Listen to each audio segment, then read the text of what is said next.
मत ही जाना, लौट जाना।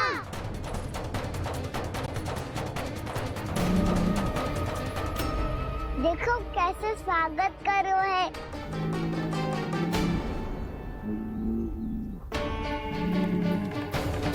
व्यर्थी भयभीत हो तुम सब।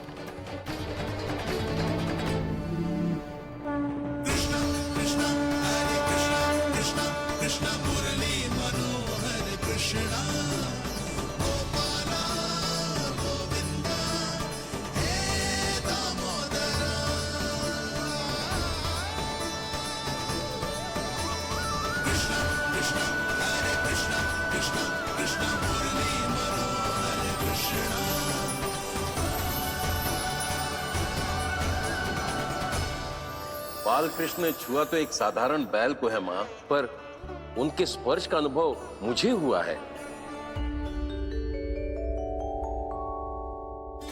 बलधर, ये जो वानर महाराज है ना, ये मेरे सखा है। बहुत भूखे है ये, इसीलिए हम इनके लिए तनिक माखन देने आए हैं। हमारा साथ दोगे ना? मैं भी बहुत भूखा हूँ प्रभु। सावित्री मैया चारा देना ही भूल गईं। आप मुझे खोल दीजिए ना। आप भी अपना कार्य निर्विघ्न कर लीजिएगा और मैं भी घास चर के अपनी भूख मिटा लूंगा।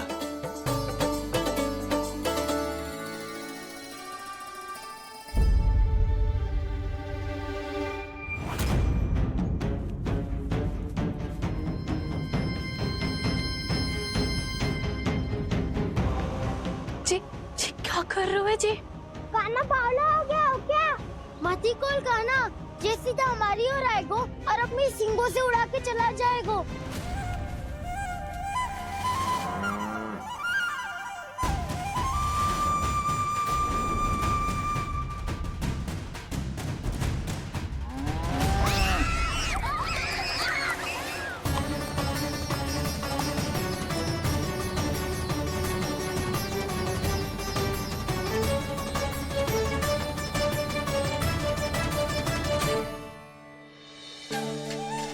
ये कैसे संभव है?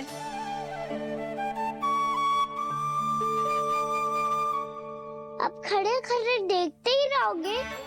भीतर चलना है कि ना?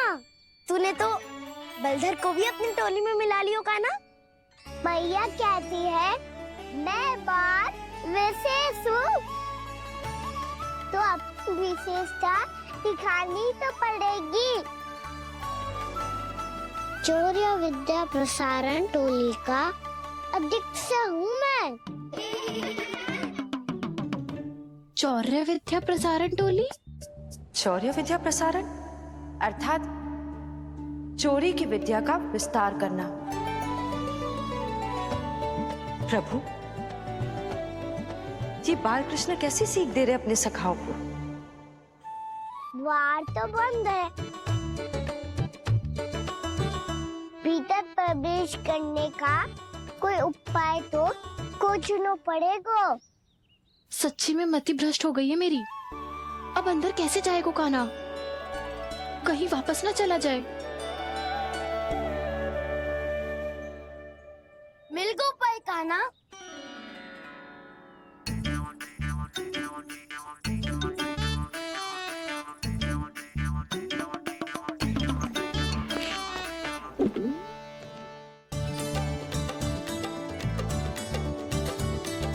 चलो भीतर प्रवेश करते हैं। रुको, सीधे प्रवेश ना करते, पहले जांच पड़ताल करते हैं कि भीतर कोई है कि ना।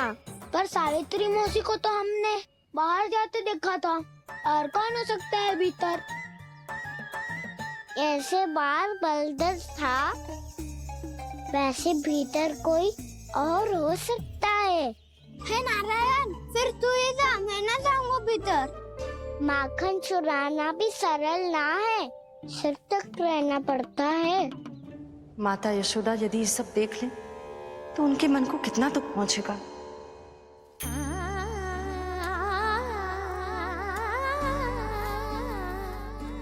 ऐसे जो ठीक ना है लल्ला। जब भूख लगती है तभी मैया की स्मृति आती है तुझे। आज खेल के इतने शीघ्र कैसे आ गो तू? देख लल्ला, मैया तेरे लिए क्या बना रही है। सूजी का हलवा। अभी भी समय है लल्ला, कछु और खाना हो तो बता दे। कान्हा तो बाहर गए खेलने, यशोदा किससे बातें कर रही? अब ऐसे मूर्ति बन के क्या खड़ा है? कछु बोलेगा भी? ननराज जी,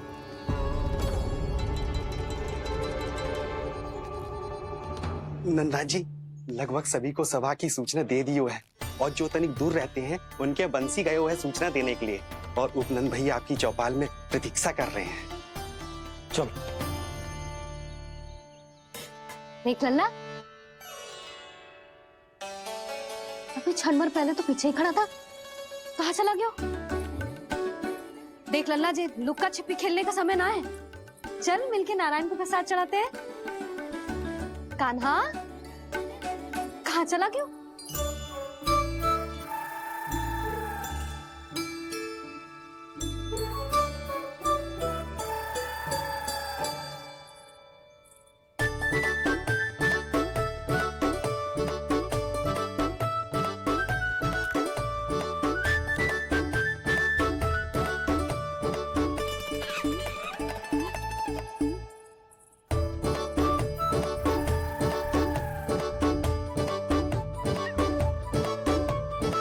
पशुओं से तो ऐसे बात कर रहे हो जैसे इनकी भाषा समझते हो।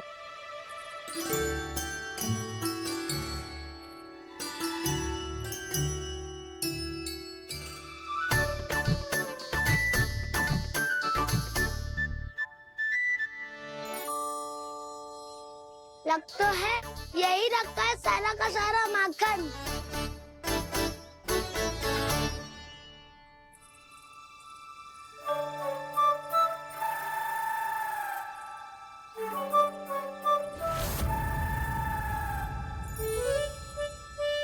कान्हा, मुझे प्रयास करने दे, मैं आसानी से कर लूंगा।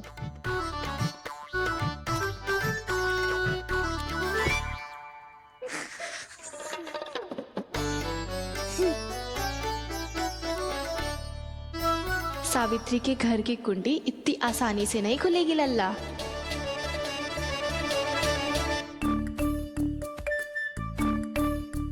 कहो तो मैं ही तोड़ दूं द्वार। ना ना, चिंता मत कर कान्हा, पीछे मुड़ के देख, सारा का सारा माखन ऊपर ही तो लटक रहो है। कोई लाभ ना हो तो दाऊ, माखन तो वो रो।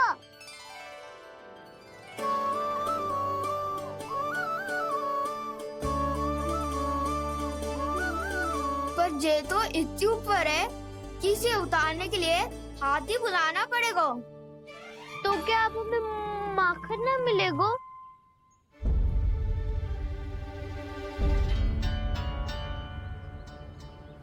मुझे क्या पता था कान्हा कि तू सच्ची में आने वालो है। ना तो मैं इतनी ऊपर लटकाती ही ना, ऊपर से चौकी भी रसोई घर में बंद है। ये तो स्वयं चाहती है कि कृष्ण इनका माखन चुरा ले। अविश्वसनीय है ये। यही तो लीला है देवी, लीलाधर श्री बाल कृष्ण की लीला, श्री बाल कृष्ण की लीला। कोई उपाय ना है कान्हा? इतनी पर्वत जितनी ऊंचाई पर तो चल ना सकते हम। चढ़ सकते हैं सखा, यदि हम ही पर्वत बन जाए तो कुछ भी कर सकते हैं। इतनी चतुराई कहाँ से लायो है जे?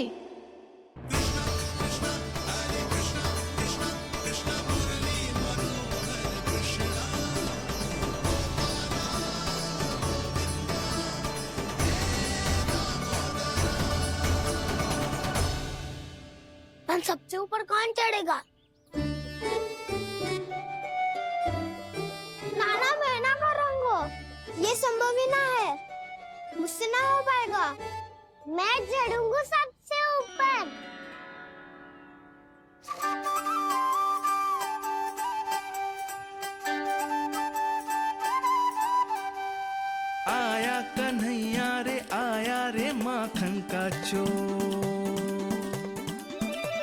ना ध्वनि कोई हो ना पता कुछ लगे, आए चुपके से ग्वालों की टोली। चाहे कितना बचाओ छिपाओ कहीं, सारा मक्खन ये कर जाए खाली।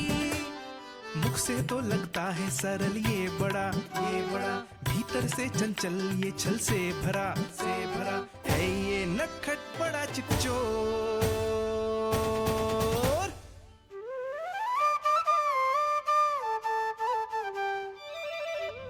भोला भाला कान्हा है माखन का चोर, भोला भाला कान्हा है माखन का चोर, भोला भाला कान्हा है माखन का चोर, भोला भाला कान्हा है माखन का चोर।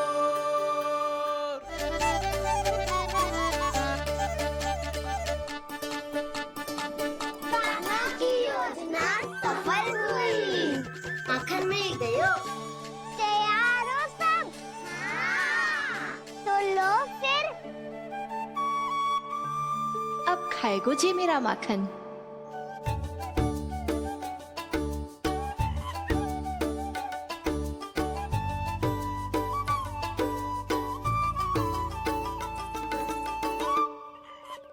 वानर बारात, सबसे पहले तो आप ही लो।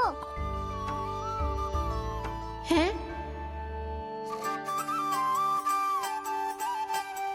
जिसकी जीभ अधिक लपलपाए वही सबसे पहले माखन खाए।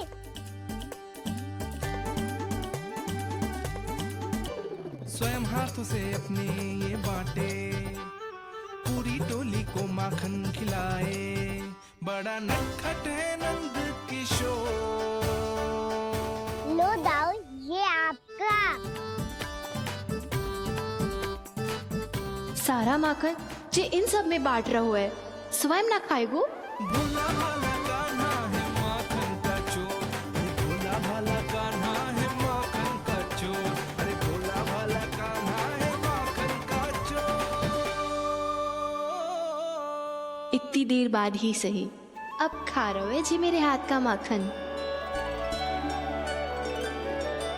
प्रभु, ये जो भी करते हैं उसके पीछे कोई ना कोई उद्देश्य अवश्य होता है। मैं ये जानने के लिए आतुर हूं कि इस माखन चोरी की लीला के माध्यम से कौन सा संदेश देना चाहते हैं ये।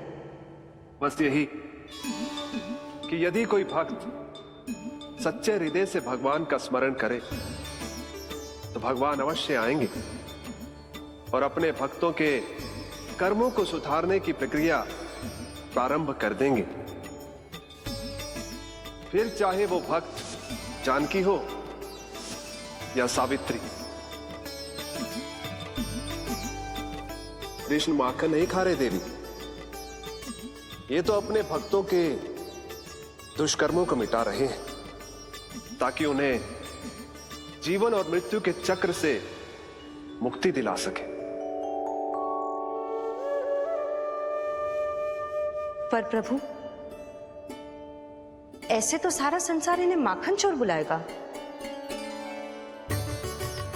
ये माखन आत्मा की तरह है और आत्मा तो सदैव से ही परमात्मा की होती है।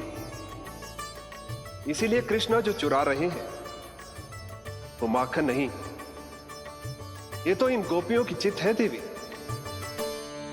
अब से जो भी व्यक्ति इन्हें माखन चोर बुलाएगा वो इन्हें प्रेम से चित चोर कहकर भी पुकारेगा, वो इन्हें प्रेम से चित चोर कहकर भी पुकारेगा।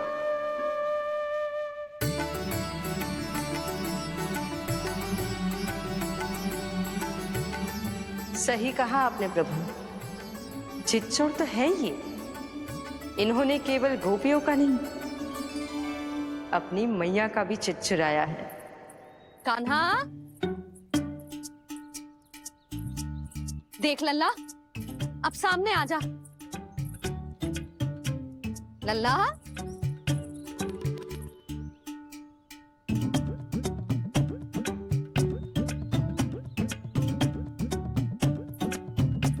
मुझे पतो है तू खम्बे के पीछे छुपो है। बाहर निकल।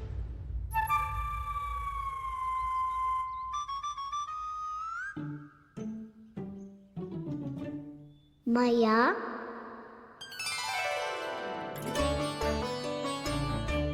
रुक लल्ला।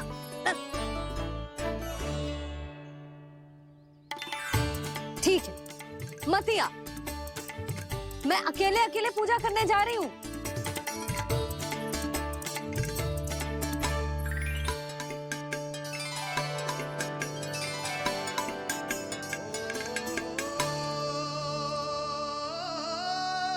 बस ऐसे ही पहले अपनी मैया को सताया कर और फिर अपनी जे निर्दोष सी मुस्कान से मेरा मन मोह लिया कर।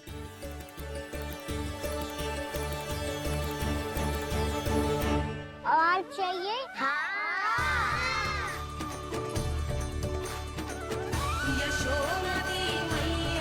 ये तो फिर से माखन बांट रहा है।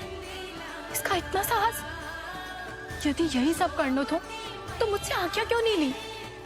मैं अपने हाथों से बहुत प्रेम से खिलाती, पर ये तो चोरी कर रहा है। इसकी आज्ञा ना दे सकती मैं। मेरा माखन व्यर्थ में सब में बांटने चलू है।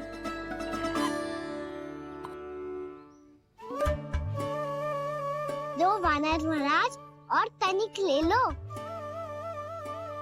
सखा तो सखा, ये तो वानरों में भी बांटने लगू है।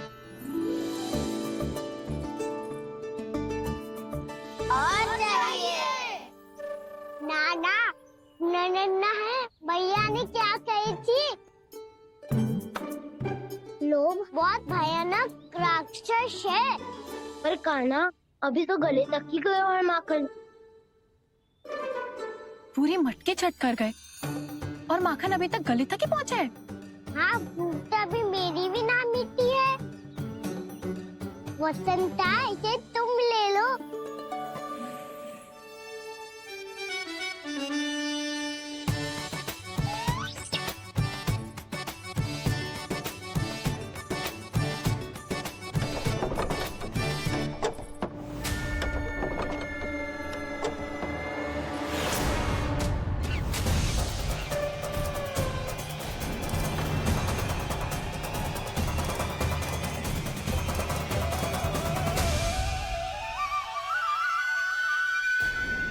ना लोग बहुत भयानक राक्षस है। जी अच्छी बात ना है कान्हा। अभी चल के यशोदा जी को बताती हूँ।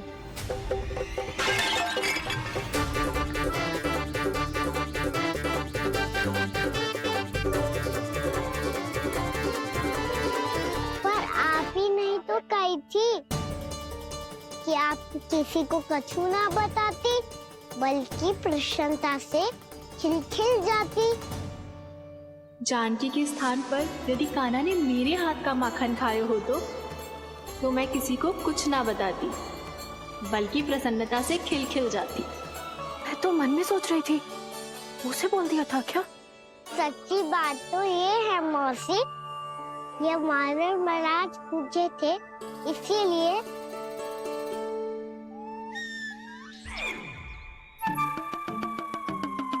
कल मैं इसीलिए ना बेच पाई क्योंकि हाट जाने के लिए सकट ही ना मिलो, और आज बेचने के लिए तो माखन ही ना बचो। चिंता मत करो मौसी, 2 गुणों से भी अधिक मिलेगा। भूखे की भूख मिटाने का पुण्य प्राप्त किया है आपने। बस आप मैया को कछु मत बताइयो।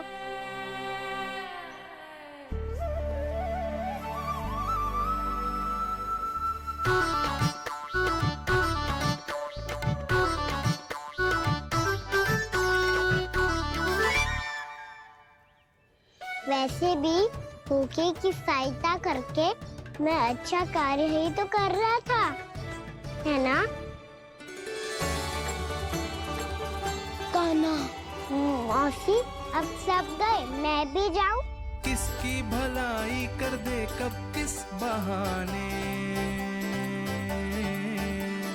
कान्हा की लीला तो कान्हा ही जाने। भाग्य,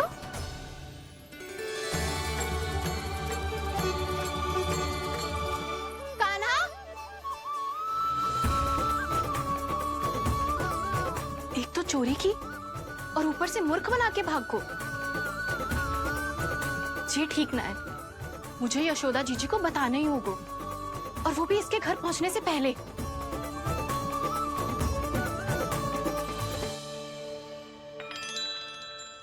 अरे पल्लू मत खींच, तनिक रुक जा, दे रही हूँ, पूजा तो करने दे।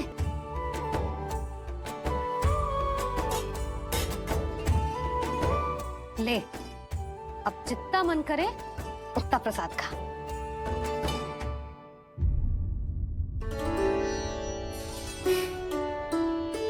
या तो मैं सच्ची बावली हो गई हूँ कि मुझे हर समय कान्हा दिखता रहता है, या फिर मेरा लल्ला कुछ अधिक ही विशेष है कि मेरे साथ ना होके भी सदैव अपनी मैया के साथ ही रहता है।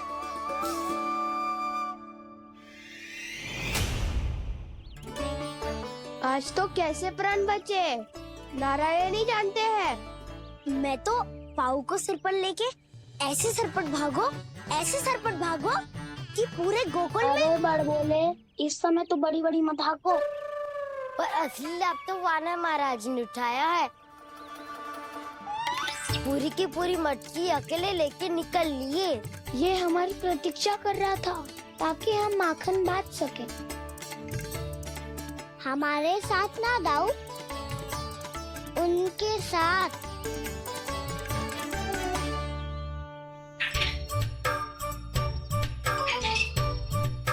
मैं समझ गो कान्हा, एक ना सभी जानवरों की भूख मिट जाए, इसलिए गया था तू सावित्री मौसी के यहाँ माखन चुराने।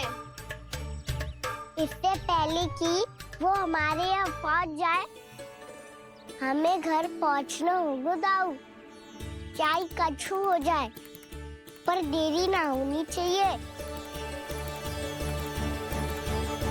इससे पहले के बहुत समय बीत जाए, हमें ये समझना होगा कि लोभ आदमी की बुद्धि को भ्रष्ट कर दे, तो हमारे सोचने समझने की क्षमता को नष्ट कर दे। तो बहुत समय पहले की बात, एक साधु था, वो सुनसान घने जंगल में रहकर साधना करता था। ब्रह्म ज्ञान को प्राप्त करने ही वाला था कि अचानक से एक दिन उसे एक सुनहरी बिल्ली दिखाई थी। उसने उसे देखो तो सोचो कि ये तो बहुत सुंदर है, इसे तो मेरे पास रहना चाहिए, और उसने उस बिल्ली को अपने पास रख लिया। फिर उसने सोचो कि इसे तो दूध की आवश्यकता होगी और उसके लिए गाय की, तो उसने एक गाय भी रख ली। अब गाय को चारे की आवश्यकता होगी और चारे के लिए भूमि की। नारायण की कृपा से भूमि का प्रबंध भी हो गयो। अब भूमि को जोतनो है, चारा उगानो है, चारा काटनो है, और उसे गाय को खिलानो है। गाय को खिला के उसे दूध निकालनो है, और दूध निकाल के बिल्ली को पिलानो है। कार्य बढ़ गो। अब उसे लगो कि सहायता के लिए 2 जोड़ी हाथ और होने चाहिए, तो उसने विवाह भी कर लियो। कुछ समय बीतो और संतान हो गई, और उसे एक बड़े घर की आवश्यकता अनुभव हुई। इसी प्रकार धीरे धीरे लोभ ने उसे अपनी छाया में ले लिया, और वो नारायण की साधना कर ब्रह्म ज्ञान को पाने के अपने परम लक्ष्य को भूल गो। फिर अनेक वर्ष बीतने के पश्चात उसकी अपने गुरु से भेंट हुई। पहले तो उन्होंने उसे पहचाना नहीं, और पहचानो तो उनने कही कि एक बार, बस एक बार अपने कर्तव्य से भटका था तू, और देख कैसे देखते ही देखते लोभ के जंजाल में गहरे ही गहरे धंसता चला गया। सोचो, कहीं उस व्यापारी को धन के लोभ में अपना वचन देकर आप सब भी जे ही भूल तो ना करने जा रहे। परिवार, घर द्वार, भोजन, सुख शांति, जीने के लिए आवश्यक जिस सब कुछ तो है आपके पास। इसीलिए मुझे चिंता हो रही कि जिस प्रकार उस साधु ने ब्रह्म ज्ञान प्राप्ति का अवसर गवा दिया था, आप सब भी इस लोभ में आकर अपना सुख चैन ना गवा जाओ।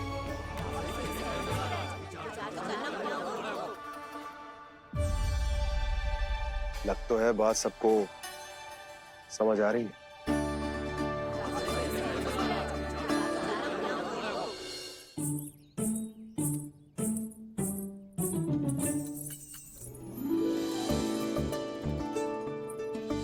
भाभी आसानी से ना मिलने देंगी कान्हा से, पर उसे देखे बिना रहा भी तो ना जा रहे हो मुझसे। कहाँ है वो? मुझ पे बहुत क्रोध है उन्हें, इतनी शीघ्र शांत ना होगा। उन्हें मनाना तो पड़ेगा ताकि मैं नंद भवन में फिर से बिना किसी रोक टोक के आ जा सकूं। पर क्या बोलूं, कैसे मनाऊं उन्हें?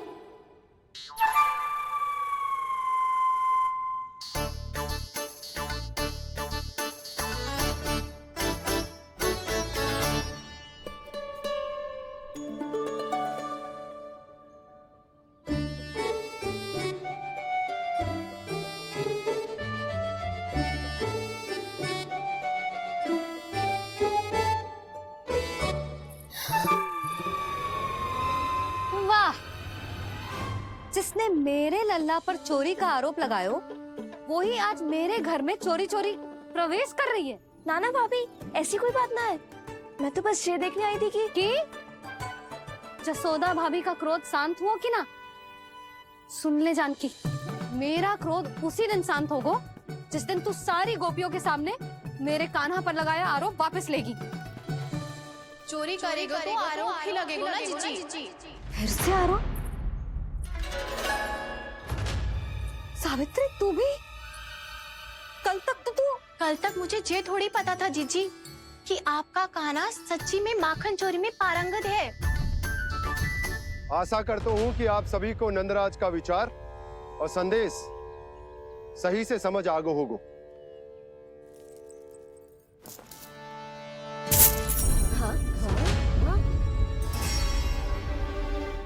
सिक्कों की खनक बता रही है कि पोटली कितनी भारी है।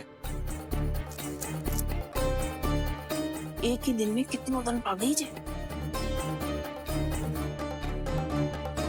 हमें भी इससे अधिक धन अर्जित करना होगा, तभी तो हम अपने उज्जवल का भविष्य उज्जवल कर पाएंगे। पहली बार कछु बुद्धि की बात की है तूने। नंदराज, हमारे मन में आपका बहुत सम्मान है, पर हम जो करना चाह रहे हैं वो लोभ ना है, वो तो विकास है। हाँ नंदराज, हम अपना और अपने संतानों का भला बुरा सोचे बिना कब तक अपना जीवन इस प्रकार जीते रहेंगे? फिर पिछले 4 वर्षों से हमने आपको कर भी तो ना दियो है। मुझे तो लगता है कि नंदराज की बातों पर शांति से सोच विचार के बाद ही कुछ निर्णय लेना चाहिए। ऐसा मौका बार बार ना दो। नहीं, हमें सोच विचार कर निर्णय लेना है सबने।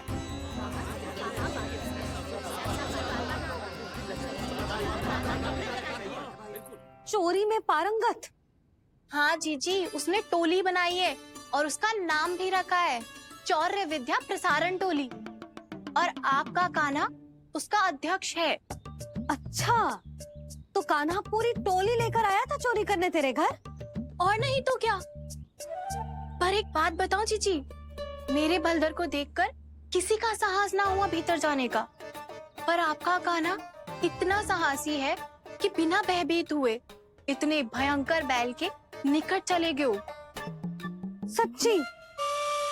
और तेरे रक्षक बैल ने कुछ ना किया उसे? है ना अचरज की बात। क्रोध के स्थान पर वो तो उसके सामने ऐसे झुको जैसे कि प्रणाम कर रहा है। और जीजी, आपका कान्हा साहसी ही ना, बहुत चतुर भी है। मैंने मटकियां बहुत ऊपर लटकाई थी, पर बताओ कि बिना चौकी के मटकी को नीचे उतारने का उपाय किसने ढूंढा? किसने? आपके चतुर कान्हा ने।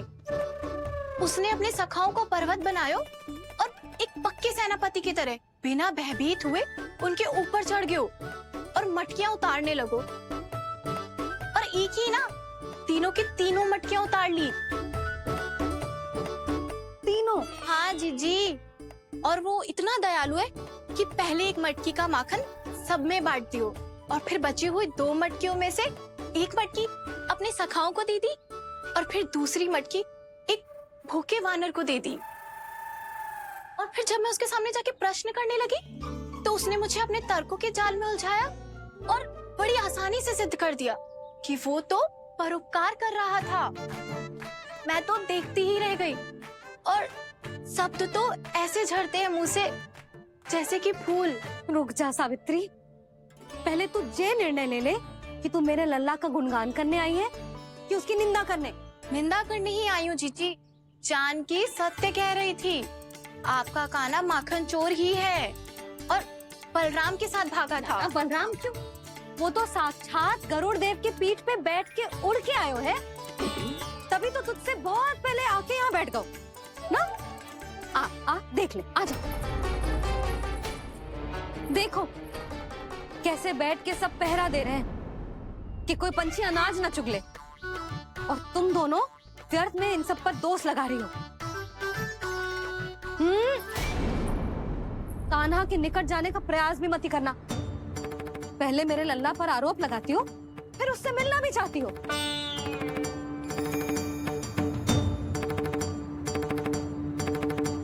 पर जीजी चोरी, अरे उसे तो चोरी का अर्थ भी ना पता होगा। तुम दोनों को नारायण का भय भी ना है क्या? हाँ, मेरे लल्ला पर आरोप लगाने से पहले तुम दोनों को लज्जा ना आई? हे नारायण, अब आप ही बताओ मैं क्या करूं। लग तो है किसी की घोर दृष्टि लगी है कि बार बार मेरे लल्ला पर आरोप लगते हैं। किसी की क्या, तुम दोनों की दृष्टि लगी है। या तो तुम दोनों मनगढ़ंत कथाओं को सत्य बताना छोड़ दो, या फिर कृपा करके मेरे घर आना बंद कर दो।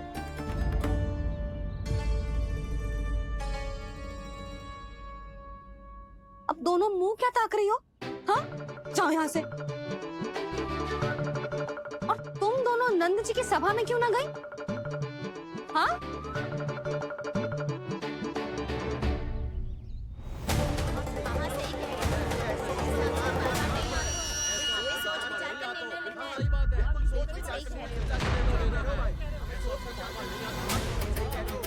जी कौन? पहले तो कभी ना देखो इसे।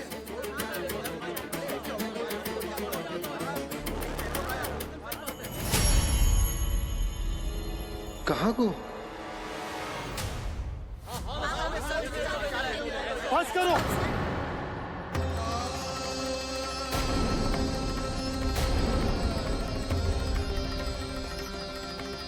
मेरी आंखों के सामने मैं गोकुल में इस तरह फूट पड़ते ना देख सकता। राजा हूं मैं, परंतु आज तक मैंने कोई भी निर्णय आप सब पर ना थोपो और ना ही आज थोपूंगा।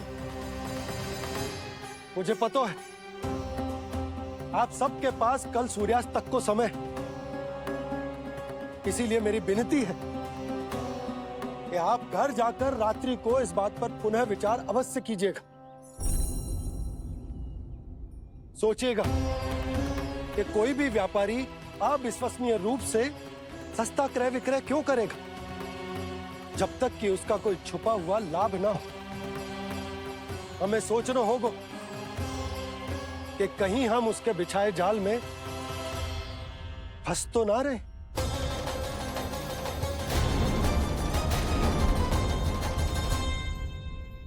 बच गए भैया, जैसे तैसे ही सही, पर समय से पहले पहुंच ही गए हो।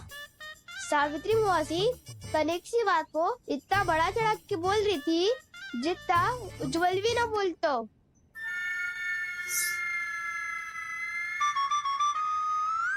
वैसे आनंद तो बहुत आयो, सच्ची। हाँ, बेहतर लगा तो माखन भी तो मिला और परोपकार भी होगा। बता कान्हा, और किसके घर जाना है अब? आज ही तो हमें शिक्षा मिली है, इतनी शीघ्र भूल गए तुम सब। लोग के चक्कर में पड़ोगे तो फंसोगे। लोग के चक्कर में पड़ोगे तो फंसोगे।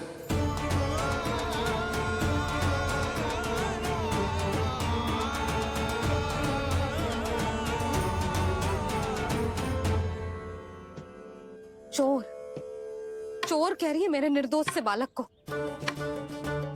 अब तो इन दोनों ने अति ही कर दी है।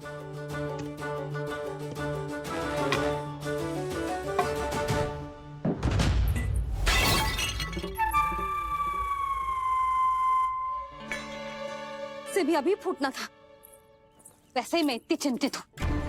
कैसे समझाऊं इन गांव वालों को?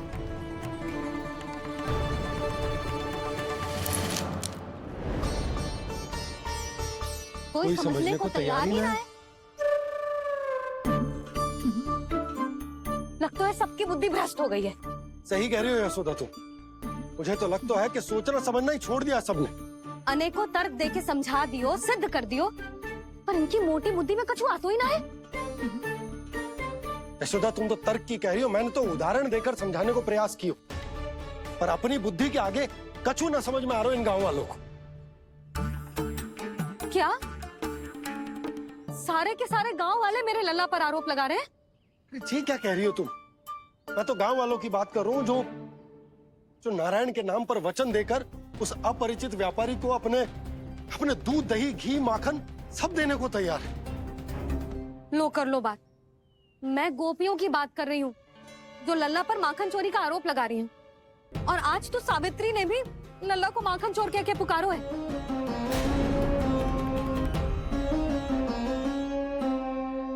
सावधान यशोदा, कहीं बड़ा होकर माखन चोर ना बन जाइए। अच्छा, ये सब आप छोड़ो, स्त्रियों की बात है, मैं संभाल लूंगी। आप ये बताओ, सभा में क्या हुआ?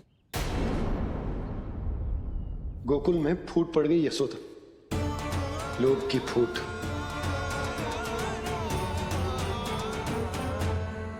अरे रुको रुको रुको, व्यापारी जी रुकिए रुकिए। नंदराज ने प्रयास तो बहुत किया था व्यापारी जी, पर कुछ व्यक्तियों को छोड़ करके किसी के कान पे जूं तक नहीं रेंगी। इसका अर्थ फूट पड़ चुकी है लोभ की वजह से। बहुत ही शुभ समाचार लाए हो गुप्तचर।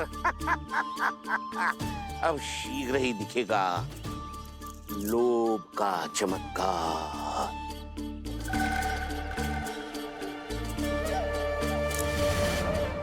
लोभ से बचने को जो पाठ हम कान्हा को पढ़ा रहे थे ना, आज वही पाठ मैं इन गांव वालों को समझाने में असमर्थ रहा।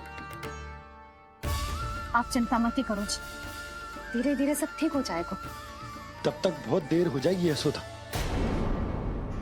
ये गोकुलवासी मेरे अपने, उन्हें अपनी आंखों के सामने मैं भूल करते ना देख सकता। वो सुलक्षणा, वो उस व्यापारी के प्रभाव में आ गया, और शंकरी मौसी और सुमति भी सुलक्षणा के मार्ग पर ही चल रही। कान खोल के सुन ले बहू, आज से घर में दूध पीनो बंद, दही खानो बंद, और माखन तो बिल्कुल न खानो। पर मैया, पर किंतु परंतु कुछ न सुननो मुझे। सुलक्षणा की जैसे धनवान बननो है कि ना?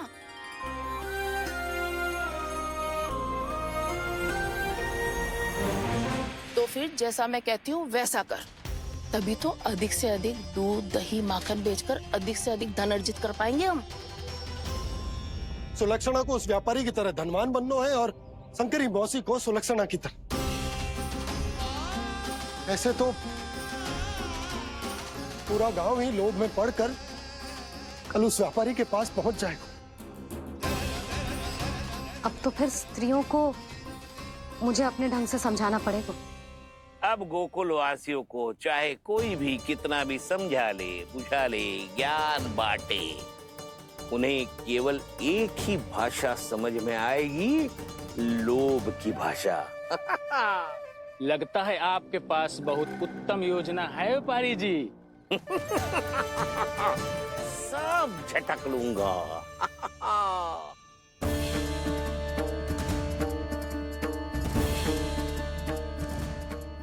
आपको क्या लगता है प्रभु, मैया के समझाने से गोपियाँ समझेंगी?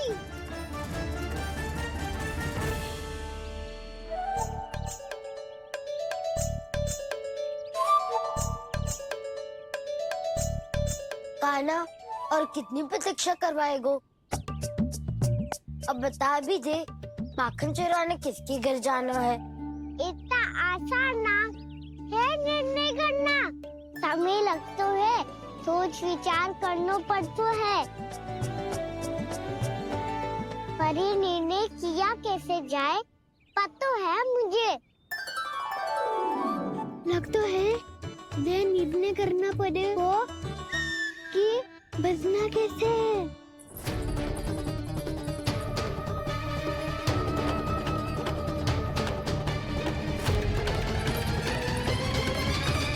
सावित्री मौसी ने हमारे 14 विद्या प्रसारण के बारे में सबको बता दियो क्या?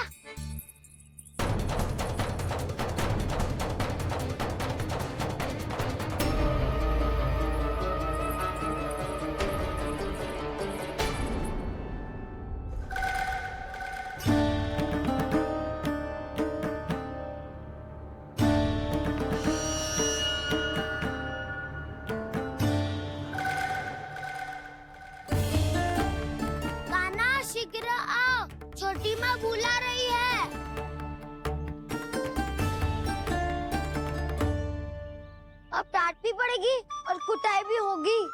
चौरी विद्या प्रसारण कल ही आरंभ हुआ था और आज ही समाप्त हो जाएगा। सब इतने गंभीर क्यों है आज? गंभीर तो होंगे ही ना दाऊ, क्योंकि मैया आज अच्छा वाला पाठ पढ़ाने वाली है।